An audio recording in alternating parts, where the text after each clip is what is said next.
Welcome and thank you for choosing Raycus. In this video, we will demonstrate how to properly use and maintain a laser power meter. A laser power meter is a precise instrument that you can use to measure the power of your laser source.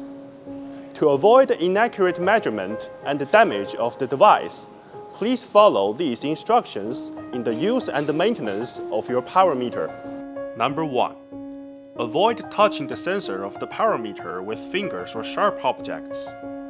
Otherwise, the sensor might overheat, causing damage to the device.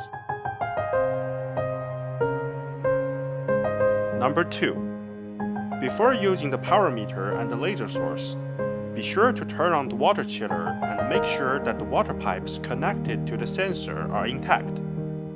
If the water inlet or outlet of the sensor is leaking, cut the water and power supply immediately. Check whether the water pipes are firmly plugged and whether the joints are damaged. If the water pipe near the joint is fractured, cut off the leaking part with a pipe cutter or diagonal plier, and be sure to make a clean cut. Number 3. Before using the laser power meter, make sure that there is no water stain or dust on the sensor. Otherwise, the device could be severely damaged when absorbing a laser beam. If the sensor is stained, gently blow the stain off the absorbing disc with an air duster. Keep the air duster upright. Do not hold the bottle horizontally or upside down. The gas outlet of the air duster should be kept 5 to 10 centimeters away from the sensor.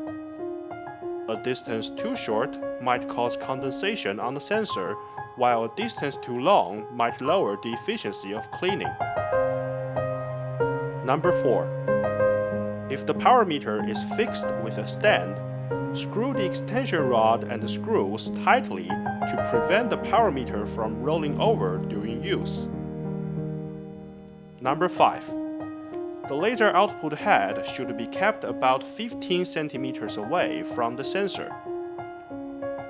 If the distance is too close, the reflecting disc of the sensor might overheat, causing damage to the power meter. Number 6.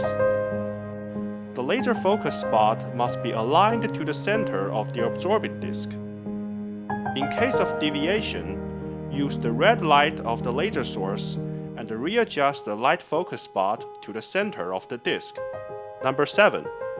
When the temperature of the coolant is lower than the ambient temperature by 8 degrees Celsius or more, stop using the power meter and turn off its water chiller to avoid condensation. If the power meter suffers water penetration due to condensation or other accidents, clean up the water stains on the surface of the sensor with a dry cotton swab. Wait for the surface of the sensor to dry thoroughly before using the power meter again. If the water stains on the sensor can't be cleaned up, stop using the power meter and request for maintenance. Number 8. If the readings on the power meter displays unusual fluctuations, the water chiller isn't functioning. In this case, do not turn on the water chiller. Otherwise, the sensor would be instantly damaged. Instead, cut the power supply of the power meter immediately and wait for the device to cool down to ambient temperature before using it again. Number 9. If there are burn spots or other abnormalities on the surface of the sensor, stop using the power meter and request for maintenance.